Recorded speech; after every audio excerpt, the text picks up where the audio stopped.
Olá, meus food lovers, tudo bem com vocês? Food lovers e amantes da educação deste nosso grande Brasil. Bora para mais um episódio do nosso Cozinha em Curso? Comida e educação, isso dá um match legal, né?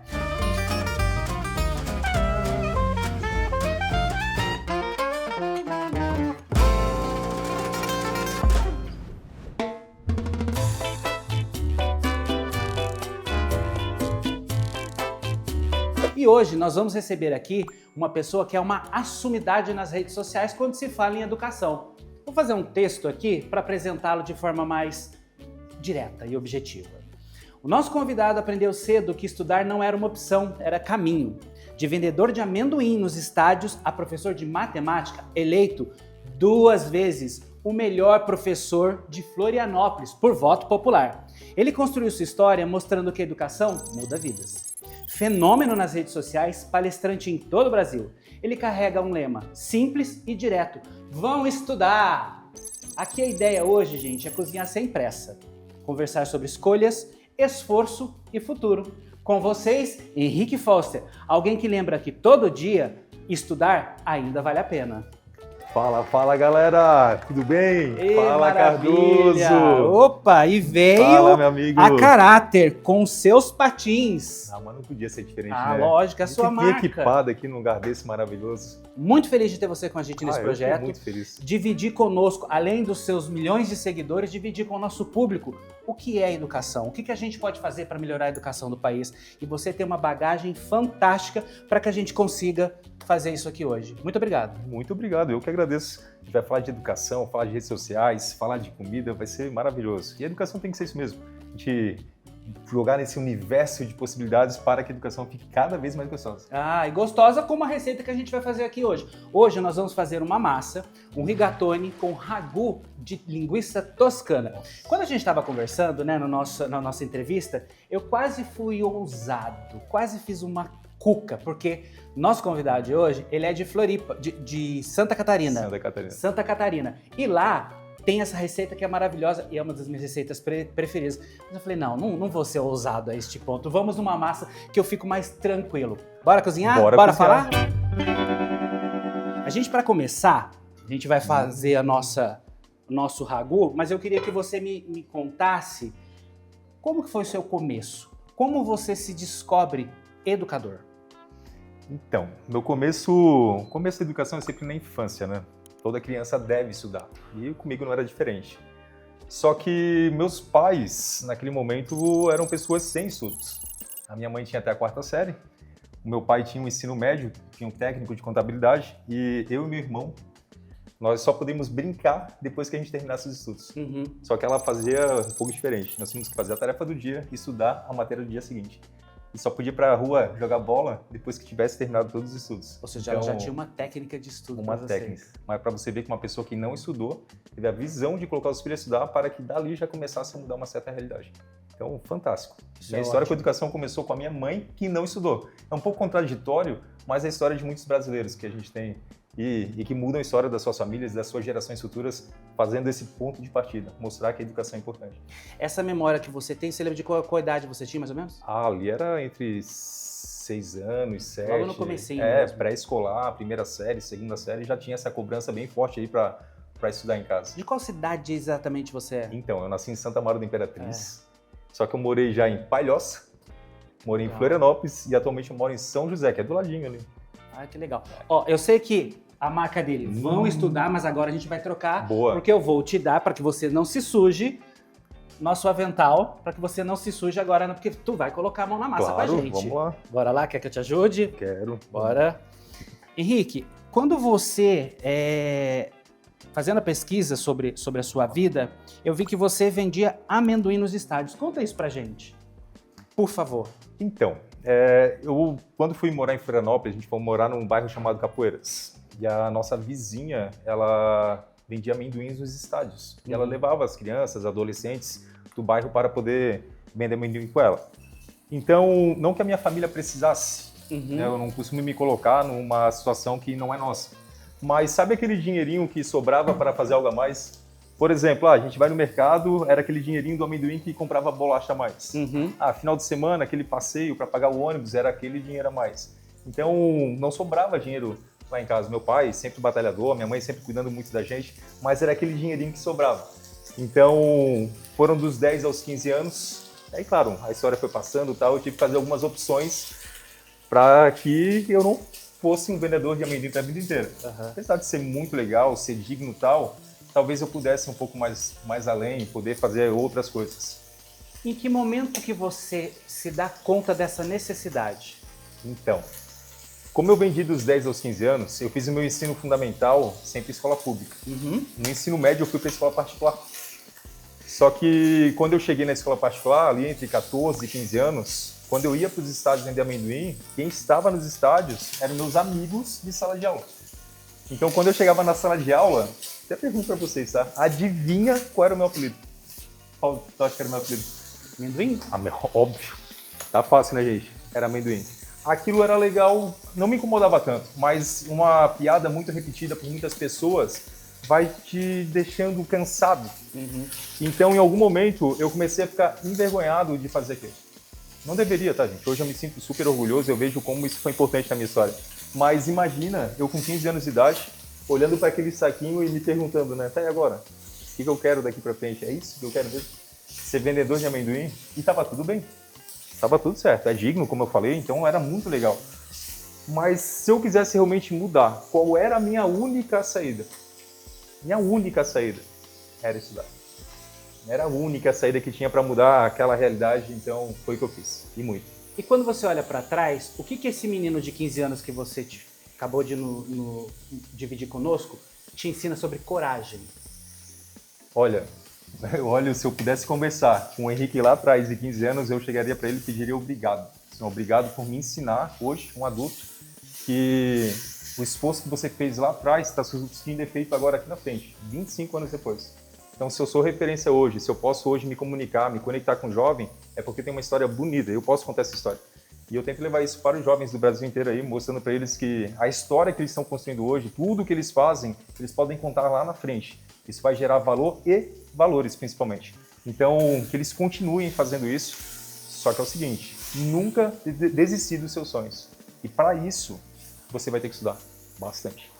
E você teve algum momento desse seu início que você teve medo, achando que você não ia conseguir sair do lugar?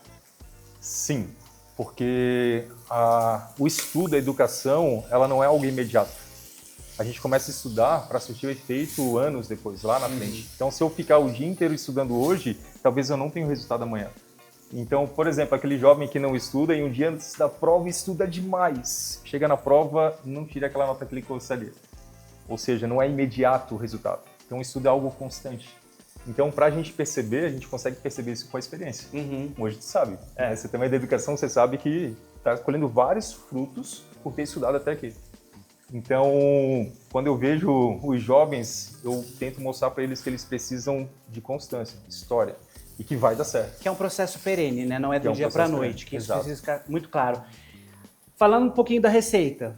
Aqui na nossa panela colocamos o azeite para dar uma fritadinha na toscana. Agora a gente vai começar com os refogados. Lembrando que a receita vai estar aqui na descrição e no final do vídeo, QR Code com a receita completa, tá? Agora o que eu vou fazer aqui? Eu vou colocar um pouco da manteiga. O cheiro já está Já. excelente. Um pouco da manteiga, alho poró e a cebola. E a gente continua batendo papo. Que hora que surge a matemática? O que te fez ir para o ramo da matemática em si? Foi as contas que você fazia no troco, na hora de vender o amendoim? Isso também me ajudou, tá? Mas, assim, gente, ó, nós precisamos de bons exemplos, né? Só que nós temos uma carência muito grande, principalmente entre os jovens, crianças e tal, que é o tal do elogio sincero.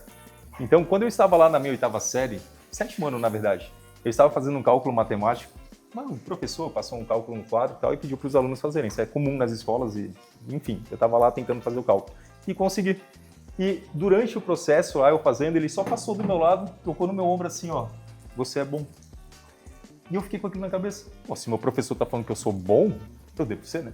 Então, a partir dali, eu comecei a estudar mais matemática, porque na minha cabeça eu era bom naquilo. Então, aquele toque, aquele elogio sincero naquele momento me despertou para as exatas, não necessariamente só para matemática, né? Mas eu sempre Exatas de gostei modo muito, geral. De modo geral.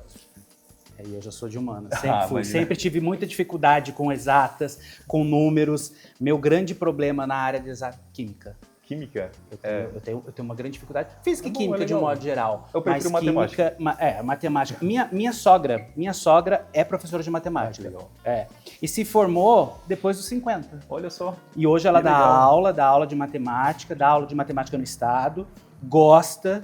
E meu filho tem uma certa facilidade. Ele é de humanas, mas ele tem uma grande facilidade com matemática. Ele quer te devido ao agradar. Na professor. verdade, ele deve ser de matemática também. Deve ser. Não, pior que não, ele é muito humanas, ele é muito humanas mesmo, é muito forte. Agora falando um pouquinho do professor, Boa.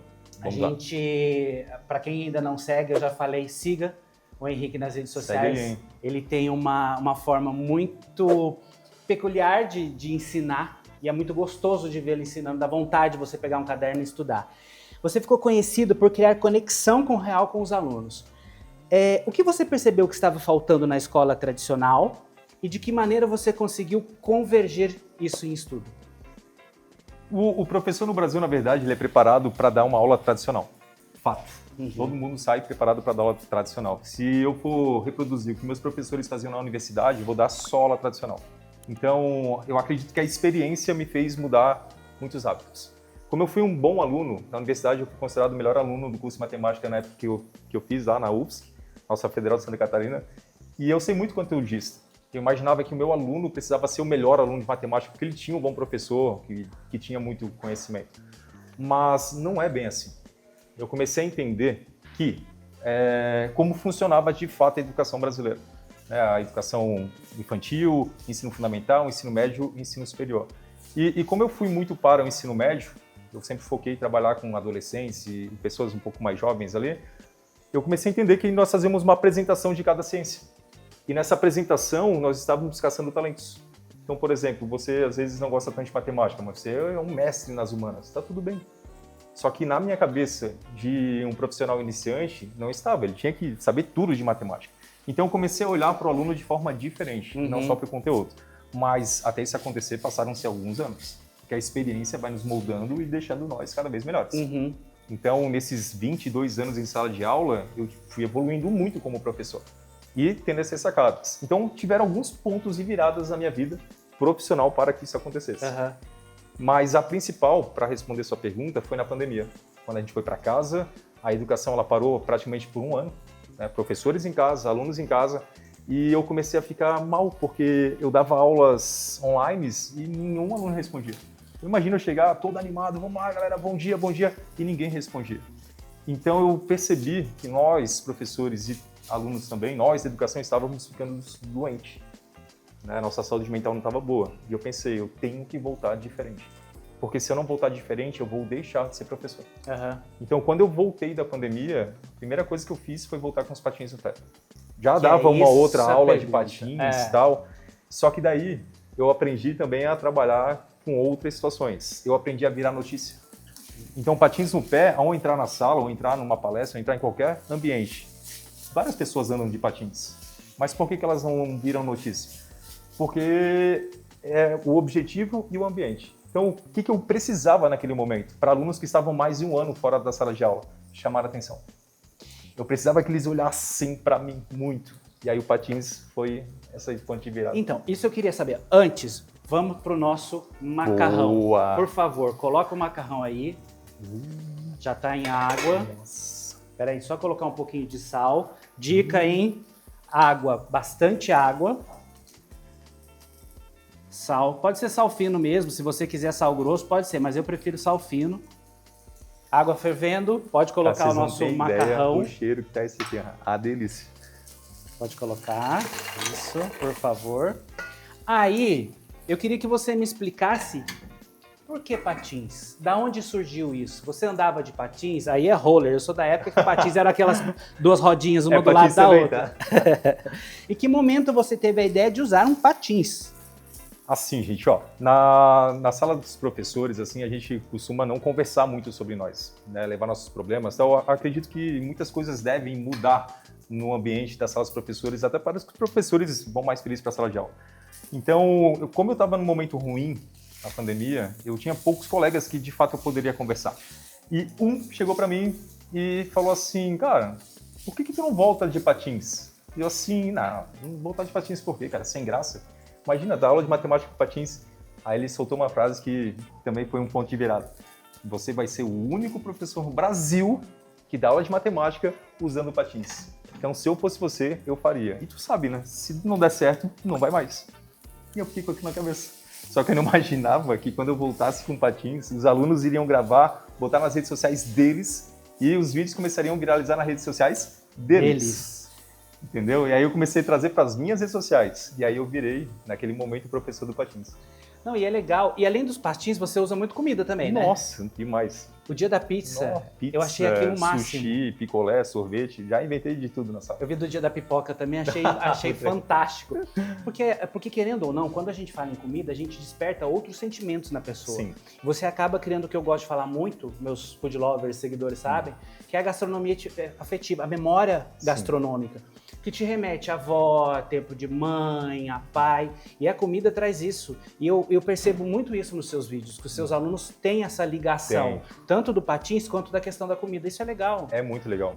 E assim, ó, você causar essa expectativa neles é muito legal, porque eles ficam naquela tal, o que ele vai trazer hoje? Bom, gente, geralmente não leva nada, tá? Você faz uma vez no mês, uma vez a cada 2 meses, tal, e não dá para fazer com todas as turmas. Mas ter a expectativa é muito legal. Porque eles ficam naquela, tá, vai vir, não vai vir de patins, vai trazer uma comida e tal. E eu tento sempre contextualizar, sempre colocar dentro da matéria. Então, usar a comida, né, no caso, o sushi que eu já levei, eu quero até fazer churrasco em sala de aula, se puder. Se eu tivesse essa habilidade de fazer, eu vou aprender a cozinhar para poder cozinhar para eles em sala de aula. Eu nem ouso em falar em churrasco com catarinense, né? Porque se tem uma coisa que esse povo sabe fazer, é um bom churrasco de chão, hein? Olha, é melhor que dos gaúchos, tá? Só para deixar eles não ficar bravos com a gente aqui. Eu não vou falar nada, não. Não me coloca nessa fria, não. Não me coloca nessa fria, não. E assim, Henrique, voltando para a receita rapidinho, vocês viram que eu coloquei aqui o alho poró, coloquei a cebola, coloquei a cenoura. Dica, 2 folhinhas de louro para dar um punch na receita. E agora a gente vai entrar com o molho de tomate, a passata, tá?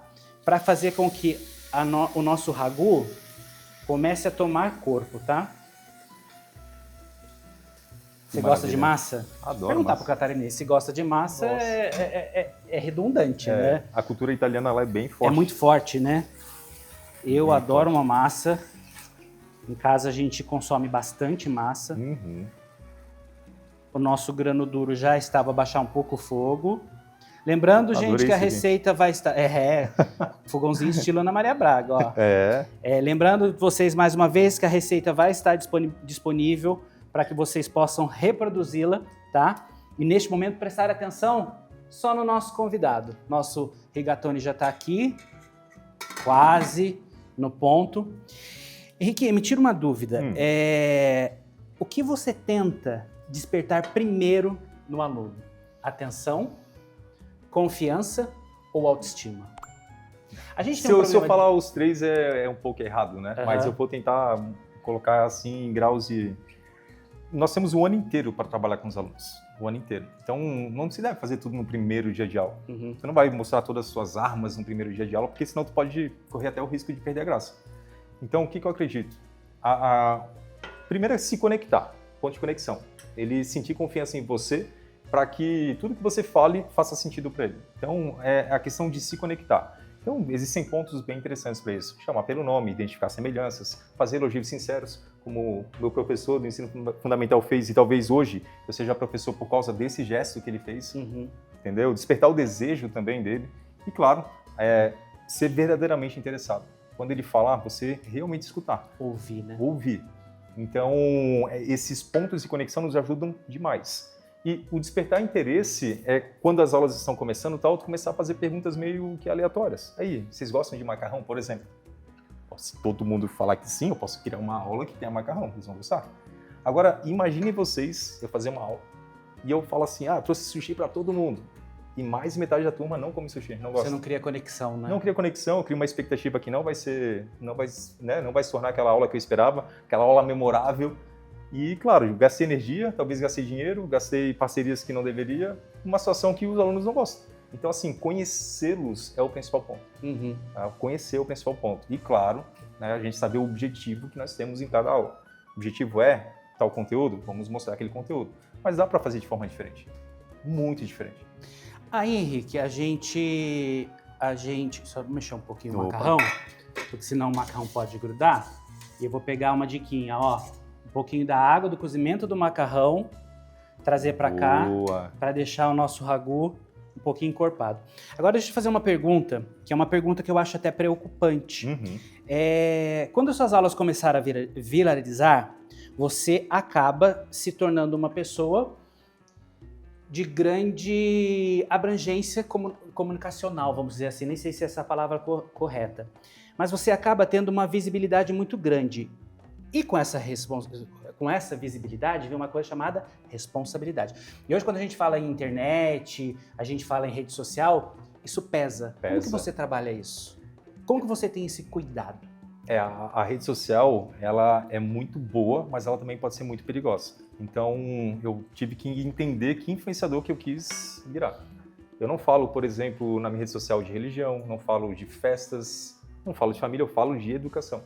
Então, eu resolvi ser um influenciador da educação. Uhum. Eu falo que isso é importante.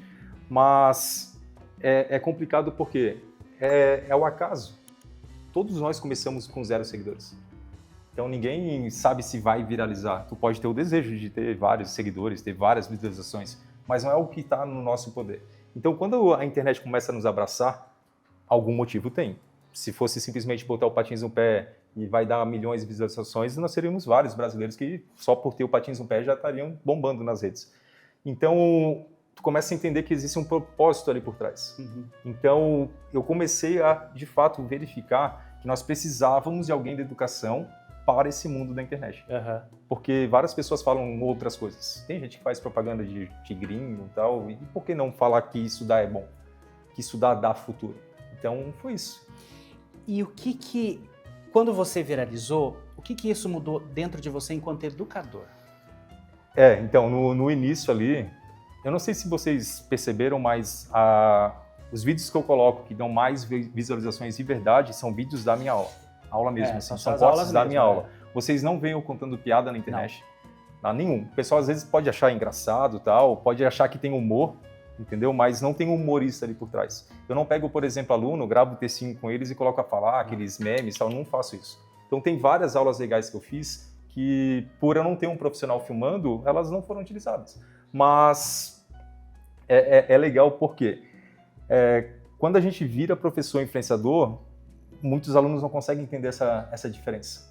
Então tem a questão do personagem. Uhum. Né? Eu de patins, tal, entro na sala, vamos lá, tal. É o personagem. E eu acredito que o professor é um personagem, porque todos os professores têm vida fora da sala de aula. Até essa pergunta que eu ia te fazer era a próxima pergunta que eu tinha. Todos nós temos vida fora da sala. Existe risco do personagem engolir o professor? Tem risco de o personagem ser maior que o professor. Eu acredito que hoje o meu personagem é maior que o professor Henrique. E isso, é maior. Você acha que isso é um ponto positivo? Eu acho que isso é um ponto positivo porque eu trabalho com muito profissionalismo. Uhum. Né? E assim, gente, eu poderia já ter parado de dar aula por tudo isso que eu venho fazendo. Virei palestrante, influenciador, estou escrevendo meu livro. Então, assim, estou fazendo muitas outras coisas. Então, eu poderia ter parado de dar aula. Por que eu não fiz? Alguns motivos, tá? Primeiro, se eu sair de sala de aula, eu perdi a graça. Eu deixo de ser o professor Henrique, que foi o que fez eu crescer nas redes sociais. Então, parei de dar aula. Quem que eu vou ser? Não sei, vou perder minha identidade. Não é verdade? Uhum. Outra, é bom estar lá. A gente reclama tal, mas aí você vê, tu tá 30 anos reclamando da tua profissão. Por que tu não saiu ainda? Né? O mundo é uma árvore de oportunidades, e a educação também. Uhum. Então, eu comecei a entender que a educação poderia me trazer outras possibilidades. E foi o que eu fiz. Então, hoje, tá, gente? Tanto financeiramente, quanto em questão de compromissos e tal, o personagem é maior que o professor. Mas vocês não têm dúvida nenhuma que quando eu entro em sala de aula, parece aquele Henrique que estava começando, entende?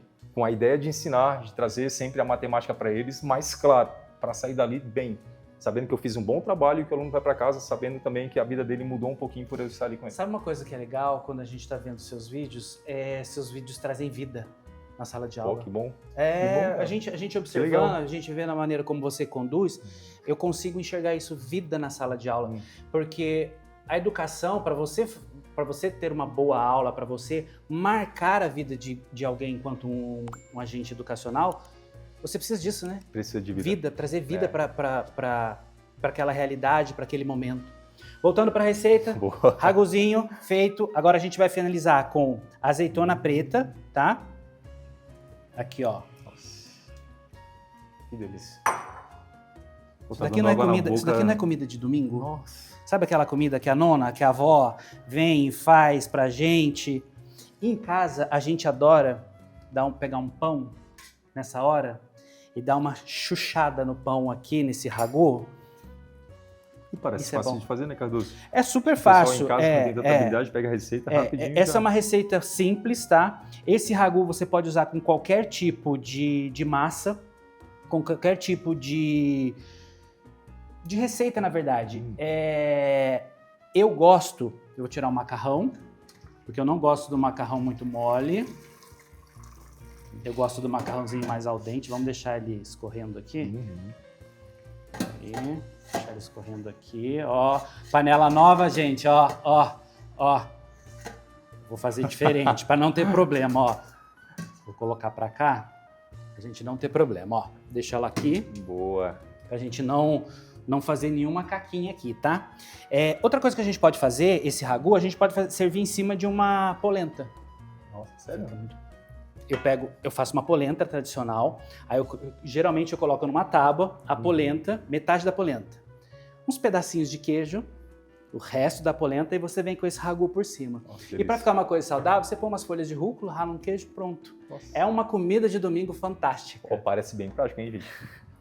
Fica uma delícia. Henrique, vamos lá. Vamos lá. A gente falando dentro de sala de aula, quando você conversa com os alunos, com os estudantes, o que te dói ouvir?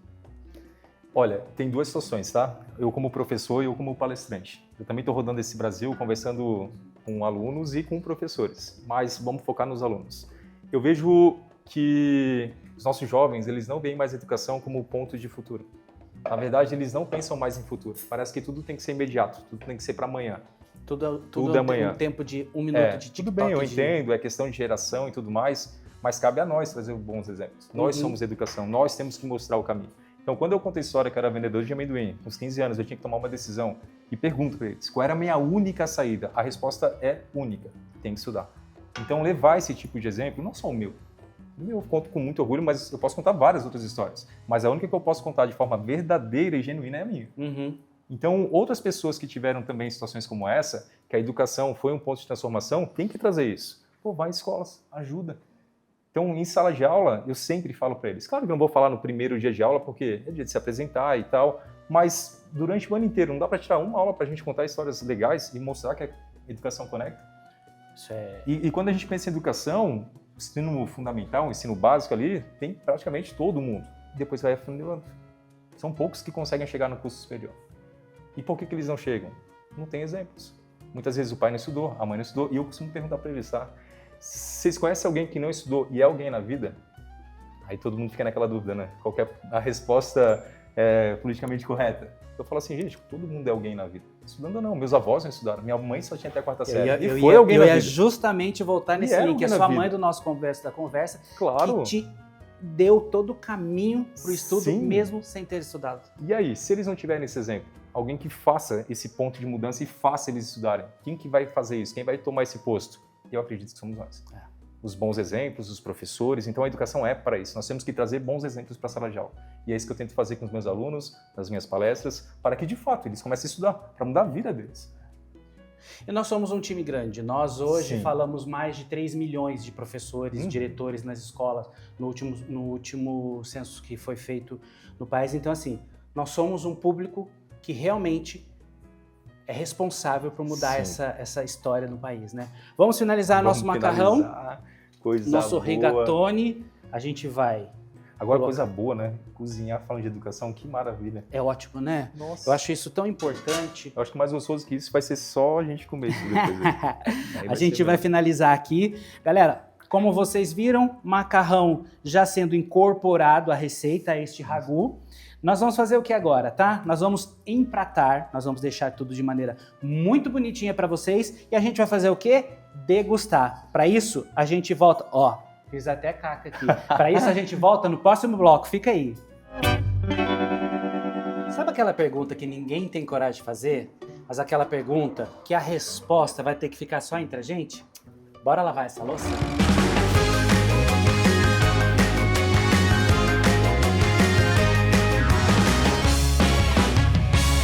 Henrique, conta aqui, só entre nós. Enquanto você dá essa lavada nessa loucinha aí, você leva muita comida para dentro da sala de aula. Quem banca isso? Essa é uma pergunta que a internet inteira faz para mim. Mas vamos lá. No início, gente, quando eu começava a levar paçoquinha, balinha, para contextualizar a aula e até mesmo para agradar os alunos, eu tirava do meu bolso. A primeira pizza para uma das turmas, eu também tirei do meu bolso. Mas a partir do momento que eu comecei a entender que tudo que a gente faz na escola impacta na comunidade, eu comecei a pedir. O máximo que eu recebi era um não. Então, eu recebi vários nãos. Para pizza, para sushi, para picolé. E para essas aulas darem certo, basta um sim. Então, eu trabalho com esse sim. Eu vou atrás de parcerias, vou atrás da comunidade, de pais e alunos, de restaurantes próximos da escola, para que possam me ajudar. E hoje, claro, com toda a visualização que tem, dando certo esse trabalho, eles fazem questão de me ajudar. E vamos lá, uma pergunta mais capciosa ainda. Para dar certo, você acha que tem que fazer isso tudo que você faz em sala de aula? Perfeita pergunta, Cardoso.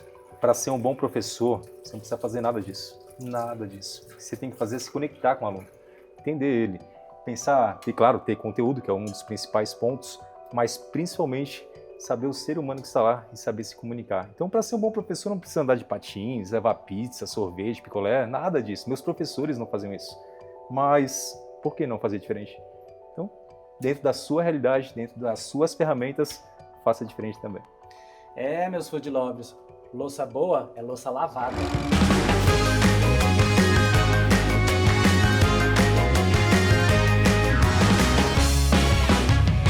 Bom, meus food lovers, voltando do nosso bloco, já com o nosso rigatone meio que semi-empratado, vou só finalizar. É a pergunta eu vou fazer só a título de curiosidade, mas é claro, Boa. Muito queijo ou pouco queijo? Ah, eu gosto bastante. Não tem como comer uma macarronadazinha sem um Não. queijo, né? Um queijinho bem maturado, feito com um bom molho, um bom ragu. Gente, eu tô falando, eu tô salivando. E só para finalizar, antes da gente partir para a degustação em si, você palestra para jovens e para professores que estão cansados da profissão. Qual desses dois públicos mais te desafia? Olha, eu gosto de palestrar para os dois, mas eu acredito que conversar com os colegas professores é mais desafiador. Por quê? A sensação que eles têm no início é que eu estou indo para a palestra para ensiná-los a dar aula. E não é isso. Jamais faço isso. Então eu me conecto rápido por ser professor também. Eu sempre falo brincando, né? Segunda-feira vocês vão estar em sala de aula, né? Eu também. Então a gente se conecta rápido, porque a gente fala de dores. Mas o que eu venho trazer para eles é esperança. Eu venho mostrar que a gente pode fazer educação de forma diferente. A educação é pesada, é tradicional e tal, mas por que não fazer diferente? Para ser um bom professor, não precisa andar com patins no pé, levar pizza para a sala, picolé. Meus professores não faziam isso. Mas por que não fazer algo diferente? Então, definir o local, definir as ferramentas ideais, um objetivo claro da sua aula, eu tento levar isso para eles, para que eles possam fazer diferente e também ter sucesso. Porque quando a gente fala em sucesso, é chegar em casa e estar feliz por ter dado certo todo aquele teu dia de trabalho. Que o aluno foi para casa bem, feliz, ele gostou da tua aula. Agora, quando a aula é chata, não tenha dúvida nenhuma, tá? Ela é também chata para o professor e isso nos destrói. Então, levar essa esperança para eles, para que eles possam melhorar na sua profissão e também enxergar a educação como uma árvore de oportunidades, é muito importante. Excelente. Então, para mim, o maior desafio é com os colegas professores e com os alunos. É legal porque eu também levo esperança. Quando eu falo para eles que, enquanto adolescente, eu tive que fazer uma escolha e eles responderem para mim que a minha única saída era estudar, talvez seja a resposta também que eles precisam naquele momento. E falando em desafio, vamos pro meu agora. Vamos lá, vamos desafio. Vamos lá, professor. Professor, vamos lá. Sua nota. Quero saber se eu vou poder ter uma nota boa ou se eu vou ter que pegar esse patins aí e sair correndo daqui. Vamos lá? Vou te dar a nota no de patins 3, 2, também. 1.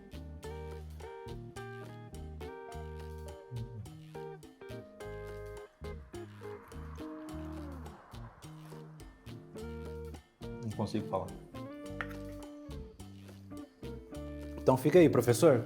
Bom, galera, a receita, mais uma vez, já disse para vocês, vai ficar aqui nos nossos... Gente, tá bom demais. Delícia. Aqui embaixo, a gente vai deixar a receita para vocês. No final também, Delícia. um QR Code ensinando todo o passo a passo da nossa receita. Tá aprovado? Nossa. Tá? Nota 10. É, nota 10? Nota 10. É que não pode passar de 10, sabe? Então vai ser no 10. Vai ser nota 10 com louvor? Ó, 10 Olha. estrelinhas e tudo que tu... Parabéns embaixo. Um pratinho desse na sala, hein, pros alunos, hein? Não Uma- me comprometa, tá? Porque eu levo comida pra sala, mas eu não sei cozinhar. Mas eu vou pegar essa receita e vou tentar fazer em casa. E se eu conseguir, eu levo pra uma das turmas e tirar a melhor nota numa das provas. A gente combina depois. Será? Será que eu vou lá junto com ele? Opa. Cozinho lá? A gente faz uma aulinha Era junto? uma, hein? Ó, Não ó. promete que eles vão cobrar, hein? Olha, É. em Santa Catarina, adoro Catarina. aquele estado. Sei que você tá comendo, mas eu queria finalizar com uma pergunta. Boa. Depois de tudo que você viveu, o que ainda precisa mudar para que estudar volte a fazer sentido? A gente precisa mudar a mentalidade. Quando a gente fala em sociedade, saúde, segurança e educação. Saúde e segurança é vida, a vida é inegociável. A educação é a única que fala de futuro, então coloca na sua cabeça, precisamos estudar. E quando a gente estuda, não é um efeito imediato, não esqueça, tu não vai usar no dia seguinte, é futuro. Quando eu conheci o ex-vice-presidente da Disney e eu fui cumprimentá-lo, só apertei a mão no cara, por quê? Não sabia falar inglês. Por que nesses 40 anos de vida eu não tirei 2 anos da minha vida para aprender a falar inglês? Então, quando a oportunidade bate na tua porta, tu vai abraçá-la se você tiver conhecimento. Então, você tem que estudar. O estudo não é imediato, o estudo fala de futuro, não esqueça. Então, a gente precisa mudar a mentalidade desse Brasilzão, fazer a galera estudar. É isso, galera, estudo. A educação é ponto de transformação. Muitas vezes você estuda agora para que seus filhos, seus netos lá na frente entendam tudo aquilo que você fez e você se esforçou. Você foi o ponto de mudança da sua família, do seu futuro. Então estude muito. Henrique, prazerzaço em ter você aqui nesse projeto com a gente. Muito obrigado. A gente está muito feliz, a gente está muito lisonjeado de ter uma pessoa que traz pra gente essa questão da educação de uma maneira muito clara, muito popular e principalmente amor. Amor. Eu até me arrepio. Eu analisando todos os seus vídeos, te stalkeando nas redes Boa. sociais, é visível o seu amor pela profissão. E o amor pelo o nosso público que está lá em casa também tem esse amor pela profissão. Então, assim, muito obrigado. Obrigado. Orgulho de ter você aqui com a gente. Espero que tenha gostado. Nossa, adorei. Volte mais vezes, vamos falar de mais assuntos, quem sabe falar Com mais certeza. sobre matemática, apesar que eu prefiro falar de história, que eu sou de humanos. Mas muito obrigado mesmo, viu? Eu que agradeço. Você aí de casa, não esquece, siga o professor, passe sua rede social. @FolserHenrique, em todas as redes, se você colocar lá, você vai já se achar. Mas, se quiser botar no Google também, vão estudar, aparece lá todas as minhas redes e quem é o Henrique Folser. Valeu? Pode me seguir também, eu tenho algumas diquinhas lá, não de educação, mas de comida, @docardoso Gastronomia. E para finalizar, o seu bordão no 3? Vamos? 1, 2, 3. Vamos estudar!